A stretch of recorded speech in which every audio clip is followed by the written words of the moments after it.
Season tree. Have you noticed how a tree changes color with the changing seasons? Let us make the season tree together. You will need poster paints, cotton buds. Pour some orange and yellow paint on a paper plate.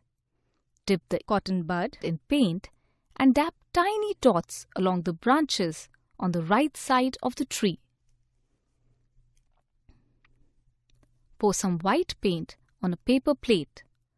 Dip the cotton bud in paint and dab tiny dots along the branches on the left side of the tree. Fill all the branches on the left side with big and small white dots to show snow. The tree now shows both the winter and the autumn season.